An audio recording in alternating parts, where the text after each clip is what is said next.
감염병 진단 기준에 대해서 각 그 질 감염병별로 좀 특성을 간략하게 짝지어 볼까 합니다. 그래서 우리 책에는 바이러스, 세균, 리케치아, 기생충, 원충 이렇게 분류가 되어 있는데요. 우선 바이러스부터 보도록 하겠습니다. 자, A형 간염이죠. 자, 전염성 간염이고 수인성 감염병입니다. 그래서 위생 관리 해주셔야 되고, 그 다음에 식기 관리, 끓인 후에 씻는다 기억해 주시면 되죠. 자, B형 간염은 혈액으로 감염이 되고요. 주산기 감염이 잘 일어납니다. 모유, 일상생활로는 감염되지 않고요. 자, 식이요법을 좀 기억하셔야 되는데, 자, 고단, 고탄, 고비, 복수가 있을 때는 저염, 저지를 제공한다. C형 간염, 주사기를 통해서 오염되는 수직 감염이 가능하고요. 주사기 재사용을 금지한다. 홍역입니다. 홍역은 전구기의 전염력이 가장 강하고 홍역에서만 볼 수 있는 증상이 있었죠. 입 안에 생기는 코플리 반점, 홍역에서만 볼 수 있다. 자, 유행성 이하선염이에요. 합병증으로는 고환염, 난소염이 있다. 풍진, 풍진은 인부의 접촉을 적극 방지해야 한다. 특히 8주 이내에 감염이 됐을 때 수직 감염이 발생하기 때문에 우리 선천성 기형아를 출산할 수 있다. 자, 폴리오입니다. 폴리오 같은 경우 소아마비죠. 자, 얘는 분변 경구 경로예요. 수인성 감염병이죠. 자, 일본 뇌염, 매개체는 모기입니다. 자, 합병증으로는 정신질환이 있고요. 이 정신질환은 어린아이일수록 심하다. 자, 수두. 자, 호흡기 직접 접촉으로도 가능하고요. 칼라민 로션을 발라주는 게 좋고 팔꿈치 억제대를 해주는 것이 좋다. 자, B형 헤모필루스 인플루엔자. 자, 호흡기 전파입니다. 자, 공수병. 인수공통 감염병이다. 기억해 주시면 되고, 신증후군 출혈혈. 얘는 한탄 바이러스가 원인이죠. 그래서 박쥐, 설치류의 소변, 대변 타액으로 인해서 감염이 됩니다. 자, 발열이 있고 출혈이 있고 신부전이 있습니다. 그래서 이 회복기 과정을 좀 나누는데 발열기, 저혈압기, 핍뇨기, 이뇨기, 회복기 요 5가지 단계를 거치게 되죠. 그래서 핍뇨기에는 단백질 섭취를 제한해야 되고 고탄 시기를 주어야 합니다. 즉 신장 기능이 많이 저하되어 있을 때는 단백질 섭취를 제한하는 게 좋다. 자, 바이러스 질환 계속하고 있습니다. 인플루엔자. 자, 인플루엔자 두통과 사지통이 있을 때는 아스피린을 투여하고요. 기침으로 인한 흉통이 매우 심하다. 이럴 때는 코데인을 투여하기도 합니다. 수분 섭취를 권장하는 이유는 독소를 제거하기 위해서 식염수로 가글을 해주시는 게 좋고 보호장구를 착용하는 게 좋습니다. 가운, 마스크, 장갑을 착용하고 병실에 들어가는 것이 좋다. 자, 에이즈입니다. 자, 성접촉을 통해서 감염이 되고요. 모유, 그 다음에 수직 감염이 발생을 한다. 사망 원인은 카리니페렴과 카포시 육종으로 사망을 하더라. 황열. 매개체는 모기이고요. 댕기열도 마찬가지로 매개체가 모기이면서 수직 감염이 되죠. 자, 바이러스 출혈혈입니다. 자, 이거는 급성, 발열성, 출혈성 질환이고요. 1급으로 지정이 되어 있습니다. 두창, 97년도에 종식이 됐죠. 근데 지금도 계속 1급으로 지정되어 있는 이유는 생물 테러의 위험성이 있다. 자, 다음 동물 인플루엔자 인체 감염증, 인수공통 감염병이죠. 신종 인플루엔자, 얘도 인플루엔자 변이 호흡기 질환이다. 자, 그 다음에 메르스예요. 중동 호흡기 증후군, 급성 호흡기 감염병이다. 호흡기 증상이 있을 때는 마스크를 착용하고 N95 헤파 마스크를 착용하는 것이 좋다. 웨스트 나일열, 모기가 매개체이다.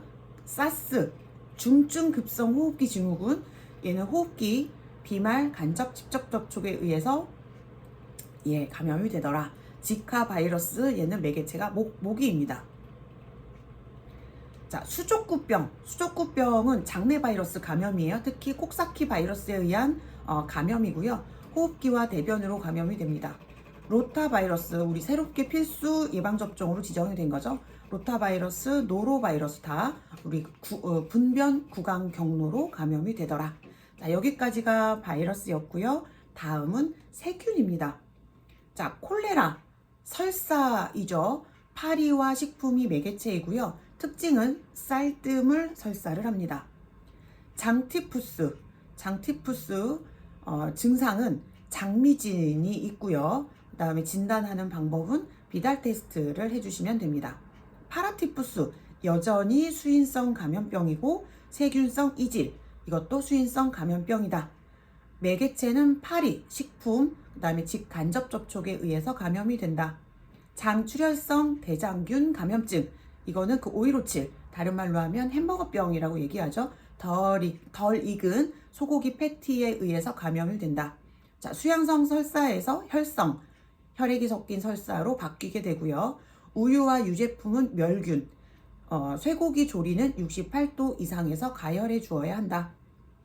자, 디프테리아 1급으로 지정이 돼 있죠. 진단하는 방법은 시크 검사를 해주시면 돼요. 100일 동안 기침하는 호흡기 감염증. 자, 시기를 주는 방법. 발작이 없을 때 소량씩 자주 준다. 습도를 높여주고 기도를 확보해 주는 게 좋다. 파상풍. 자, 현기성 균이죠. 아관긴급, 후궁반장, 조소가 3대적인 특징이다. 자, 세균 감염병 하고 있습니다. 자, 그 다음에 시험 문제 매회 나오는 거 대표적인 결핵이에요. 결핵 간균이죠. 결핵균에 의해 발생하는 인수공통 감염이에요. 그래서 공기 매개체에 기침 재채기, 결핵 걸린 소의 우유를 끓이지 않고 먹었을 때 감염이 되더라. 자, 기침, 객혈, 흉통. 자, 문진 진찰해야 되고요. 그 다음에 투베르클린 검사하셔야 되고, 그 다음에 엑스레이 검사해야 되고, 결핵균 검사하셔야 되고요. 약제 내성 검사까지 하셔야 됩니다. 자, 항생제, 항균제를 투여하게 되는데요. 5원칙에 따라서 최소 6개월 이상 복용을 하셔야 되고, 이소니아지드, 피리독신을 함께 복용하도록 합니다. 세 4가지 약물을 함께 복용하는 이유는 내성의 위험이 크기 때문에 복용을 하게 되고요. 식사하는 방법은 고단백질, 고탄수화물, 고지방, 고비타민. 그래서 지방을 많이 먹이는 그 질병, 그 식단 중에 하나예요. 그래서 대부분은 저지방을 주잖아요. 근데 결핵과 하나 더 있었죠. 위절제술 후에 덤핑 신드롬이 있을 때는 고지방식이를 한다. 그래서 결핵, 고지방을 준다. 자, 한센병, 직접 접촉이고요. 매독, 트레포네마 팔리듐이 원인입니다. 자, 수직 감염이 되고요. 이게 이제 3급으로 상향이 됐는데 선천성 매독을 일으킨다. 진단하는 방법은 바서만 테스트를 통해서 진단할 수 있다. 자, 성홍열, 딸기 모양의 혀의 특징을 가지고 있고요. 딕 테스트로 진단을 내릴 수 있다. 수막구균성 수막염, 급성 감염 질환이다. 레지오넬라, 냉각수의 에어컨 물, 비브리오 폐혈증, 오염된 어패류. 그래서 어패류 생식을 피하고 85도 이상 가열 처리하고요. 5도 이하 저온 저장을 합니다. 렙토스피라, 인수공통 감염이죠. 논농부병, 바이시병 이렇게 부르기도 하고요. 들쥐 배설물에 의한 감염이다. 브루셀라, 인수공통이에요. 소, 돼지, 양, 염소 등의 가축에서 감염이 될 수 있다. 탄저, 인수공통 감염병이고요. 반코마이신 내성 포도알균. 자, 얘는 감수성 있는 항생제로 치료하시면 됩니다. 의료 관련 감염병 이렇게 부르죠. 계속 세균 감염병 하고 있습니다. 자, 패스트, 인수공통 질환이다. 쥐벼룩에 의해서 감염이 된다. 보툴리눔 톡소, 통조림에 많이 들어있다. 야토병, 찐득이, 사슴 등의 이 벼룩 등 인수공통 질환이다. 자, 임질, 성병 중 빈도가 가장 높고요. 성접촉에 의해서 감염이 되고 신생아 안염을 유발합니다. 자연분만했을 때. 그래서 이 신생아의 안염을 예방하기 위해서 1% 질산은 용액 점안을 하고 생리식염수로 씻어내는 크레데시 점안법을 사용할 수 있는 게 이 신생아 안염일 때 사용할 수 있습니다. 성 파트너와 함께 치료를 해야 하고요. 클라미디아, 자, 요도염, 성 접촉을 통해서 감염이 됩니다. 연성하감, 마찬가지로 헤모필로스 듀크레이 감염으로 발생하고요. 성병이고 방코마이신 내성장알균, 다음에 메타실린 내성 황색포도알 감염증, 다 의료 관련 감염병이다. 자, 여기까지가 세균이었습니다. 다음에는 리케치아 감염병인데 리케치아는 우리 책에 3개 나왔죠. 그래서 발진 티푸스, 발진열, 쯔쯔가무시. 그래서 이 리케치아에서는 매개 곤충을 좀 외우셔야 돼요. 그래서 발진 티푸스, 발진열, 그 다음에 뭐 스스가무시라고 하는데 쯔쯔가무시. 그래서 발진 티푸스는 이, 발진열은 여의, 쥐벼룩, 그 다음에 쯔쯔가무시는 찐득이. 요 그 매개체를 좀 기억해 주시면 좋을 것 같습니다.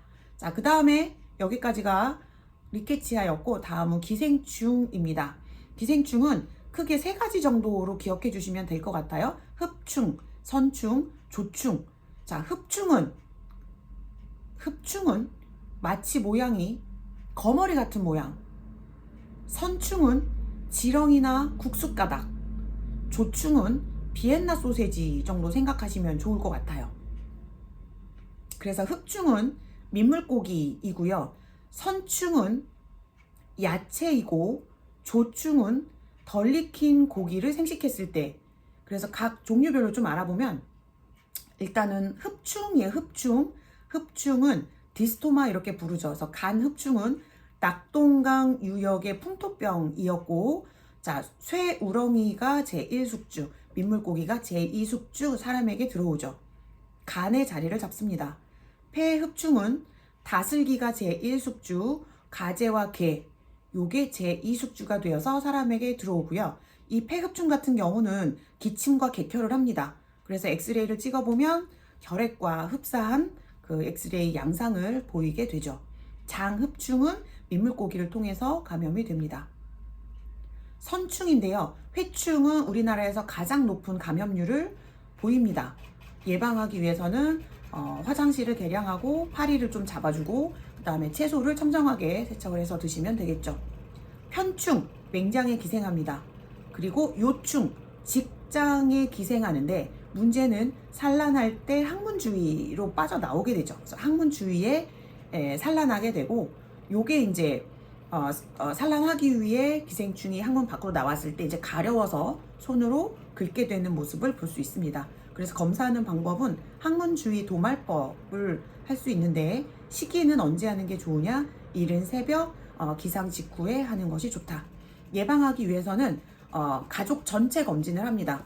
손톱 밑에 끼어있던 그 충난이 바닥에 떨어지면서 가족에게 다 감염을 시키겠죠. 그리고 일광 소독을 해주고 손톱을 짧게 깔고, 자, 너무 가렵다 그러면 빤스 위에서 듣는 것을 권장하고요. 그 다음에 그 사각 팬티보다는 충난이 좀 밖으로 떨어지지 않는 삼각 팬티가 좋다. 그리고 꼭 끼는 게 좋다. 이렇게 정리하시면 됩니다. 구충 같은 경우는 오염된 흙을 맨발로 다닐 때 경피 감염이 되고요. 동양 모양 선충, 소화 장애를 일으키는 그런 선충 종류이다.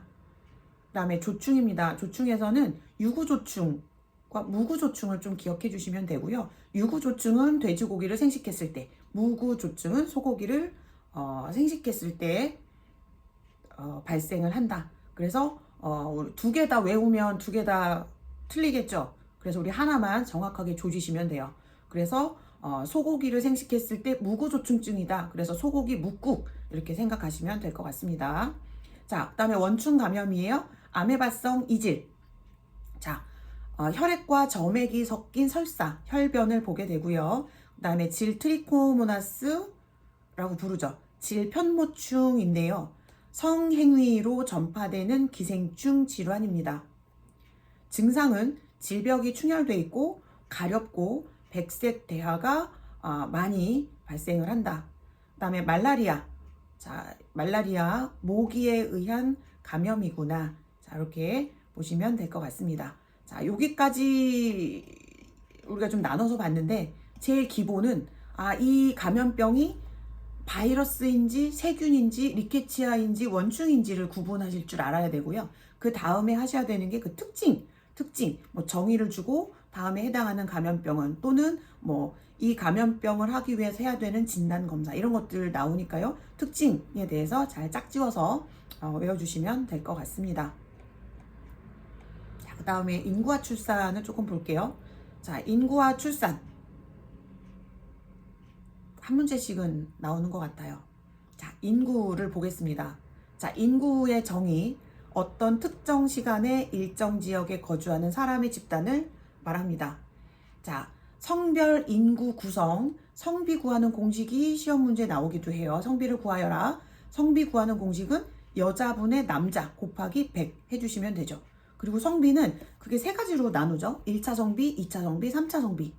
그래서 1차 성비는 태내 성비라 하고요. 2차 성비는 출생 시, 3차 성비는 현재 인구를 얘기합니다.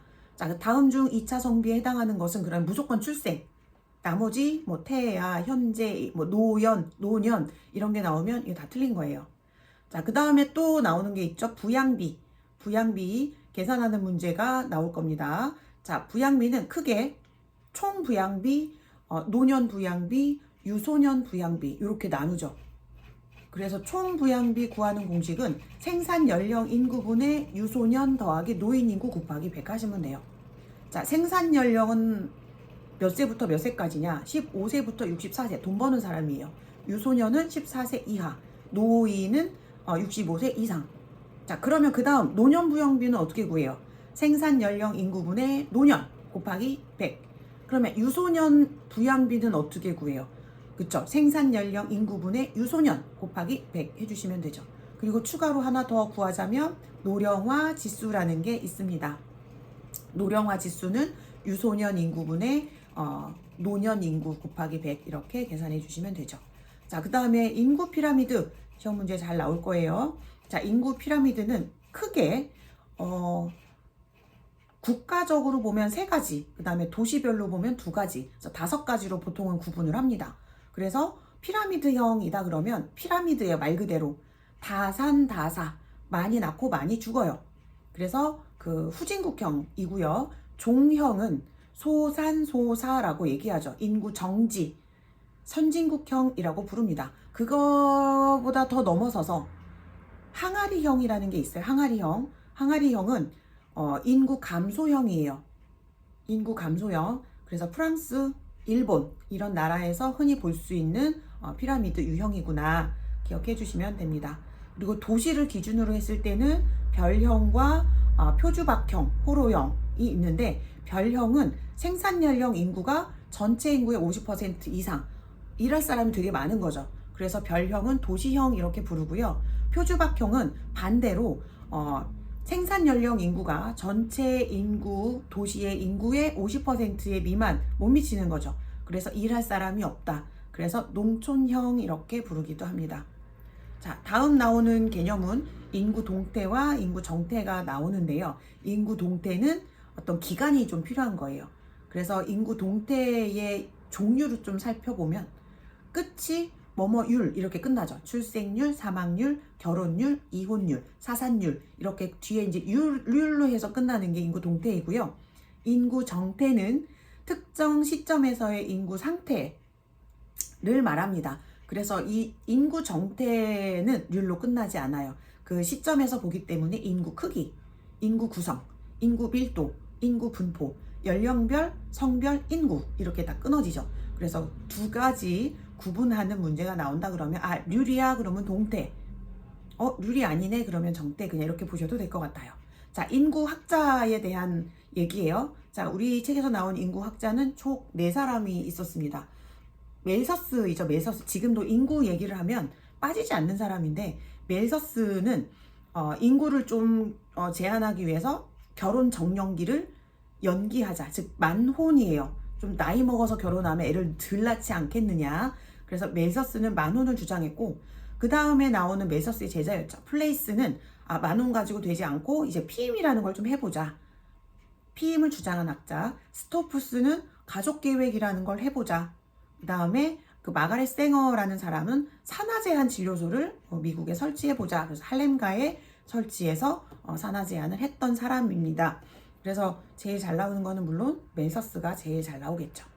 자, 인구 조정 정책과 인구 대응 정책이라는 게 있습니다. 인구 조정 정책은 인구에 직접 영향을 주는 출생, 사망, 인구 이동에 대해서 정책을 펴는 거, 즉 이민 가는 거, 다음에 이민 들어오는 거 이런 거를 얘기하고요. 인구 대응 정책은 많아진 인구의 그 결과로 이 문제를 해결하기 위한 정책들을 대응 정책이라고 합니다. 자, 그리고 인구 증가라는 것은 자연 증가 더하기 사회 증가 두 가지를 다 합친 거를 말한다. 이렇게 기억해 주시면 될 것 같아요. 자, 이제 피임하러 가야죠. 자, 피임법. 피임법은 크게 두 가지. 영구적 피임법과 일시적 피임법 두 가지로 나눕니다. 영구적 피임법은 말 그대로 영구적으로 임신을 못하게 하는 거죠. 그래서 남자가 할 수 있는 거는 정관절제술, 정관을 잘라요. 여자가 할 수 있는 거는 난관결찰술, 난관을 묶어버리죠. 수정이 되지 않도록. 이 두 가지만 영구적 피임법이고 그 외에는 다 일시적 피임법이다 라고 생각을 해주시면 됩니다. 자, 일시적 피임법 중에 전 세계적으로 가장 많이 사용하고 효과가 가장 좋은 거는 경구피임약이죠. 배란을 억제하는 원리가 있습니다. 복용하는 방법은 월경 시작 첫날 복용을 하게 되고요. 28정을 매일매일 복용을 하게 돼요. 근데 원래 호르몬이 들은 거는 21정, 나머지 7정은 영양제. 그러면 왜 영양제를 포함해서 28정을 먹느냐? 그쵸? 습관을 형성하기 위해서 먹는다. 두 번째 나오는 게 자궁내 장치입니다. 자궁내 장치는 수정란이 착상하는 것을 방해하는 원리를 가지고 있죠. 자궁내 장치는 언제 삽입하는 게 좋으냐? 월경 끝날 무렵에 삽입합니다. 자, 혼자 삽입할 수는 없어요. 병원에 가야 돼요. 자, 이게 좋은 점이 뭐냐면 첫 아이를 출산하고 터울 조절 위해서 사용할 수 있습니다. 그리고 모유 수유 중에도 사용이 가능하다. 자, 세 번째 나오는 거는 일시적 피임법 콘돔입니다. 콘돔의 목적은 원래 성병을 예방하기 위한 거였죠. 그래서 정자 이동을 차단시키는 원리를 가지고 있고 정확하게 사용을 하면 피임 효과가 크다. 성교 중절법, 질외 사정법 이렇게 부르고요. 질 밖에서 사정을 합니다. 물론 실패할 확률이 높습니다. 자, 다이아프레임이라는 것도 있었어요. 자궁구를 차단해야 되고 병원에서 진료를 받고 자신의 자궁 경부에 맞는 사이즈를 처방을 받아서 착용을 합니다. 자, 살정제라는 것도 있었어요. 질 내에서 정자를 죽이는 거 성교 5분 전에 삽입을 해야 한다. 자, 그 다음에 월경주기법이 있는데 월경주기법은 두 가지 기초체온법이 있었습니다. 체온의 변화로 배란일을 인지하는 것. 자, 그래서 우리가 28일 주기를 봤을 때 배란일 14일을 기준으로 1일부터 14일까지는 에스트로겐이 분비되는 저온기, 그리고 배란이 끝나고 나면 프로게스테론이 분비가 되죠. 그래서 이제 고체온기, 즉 14일째 저온에서 고온으로 이행하는 시기, 요 시기가 배란 직후이다 또는 배란이 끝났음을 의미한다. 그래서 그 시기에는 다른 일시적 피임법을 함께 사용을 해야 한다라는 거예요. 자, 오기노법. 자, 12일에서 19일간, 8일간은 임신 가능하기 때문에 그 기간은 다른 피임법을 같이 병행해야 한다. 날짜 피임법이라는 것도 있었어요. 6개월 기간 중에 짧은 주기에서는 18을 빼고 긴 주기에서는 11일을 뺍니다. 그래서 그 뺀 기간 동안에는 다른 피임법을 병행해야 한다. 월경 조절법도 있었습니다. 예정일이 지난 후 2주 이내에 사용할 수 있고요. 자궁 내용물을 흡입함으로써 우리 수정란을 제거하는 방법이죠. 점액 관찰법도 있었습니다. 배란일 전후 자궁 경부에 있는 점액으로 그 관찰해서 피임을 해야 할 시기, 안 할 시기를 봐야 되는데 이거는 질분비물하고 헷갈리시면 안 되죠. 그래서 전문 지식이 필요하다. 기억해 주시면 될 것 같습니다. 피임법에서는 원리하고 방법만 좀 잘 봐두시면 될 것 같아요. 자, 모자보건의 중요성이죠. 모자보건이 중요하다. 다음에 모자보건 사업의 대상. 모자보건 사업의 대상은 모자예요. 모는 엄마죠. 15세부터 49세 가임기 여성이고요. 자는 6세 미만의 영유아를 말합니다. 15세에서 49세 가임기 여성, 그 안에서 임산부의 정의를 조금 나누긴 하는데요. 임산부는 임신 중 더하기 분만 후 6개월까지를 임산부라고 이야기를 합니다. 그래서 그 대상 나이를 좀 기억해 주시면 될 것 같습니다. 자, 학교 보건인데요. 학교 보건을 하는 궁극적인 목적은 학습 능률의 향상이에요. 그래서 학생들의 건강을 지켜줄 건데, 그래서 어쩔 건데, 학습 능률을 향상시키기 위함입니다. 학교 보건에서도 1차 예방과 2차 예방으로 나누는데요. 1차 예방은 질병 발생 전, 그래서 정신건강 교육, 보건교육을 얘기하고요. 2차 예방은 조기 발견, 조기 치료를 의미한다. 자, 이것도 고르실 수 있을 겁니다. 자, 그 다음에 지역사회 보건이죠. 지역사회 보건. 자, 지역사회 보건. 자, 이거는 또 중요한 시험 문제가 많이 나오는 파트니까 이건 또 따로 정리를 하도록 하겠습니다.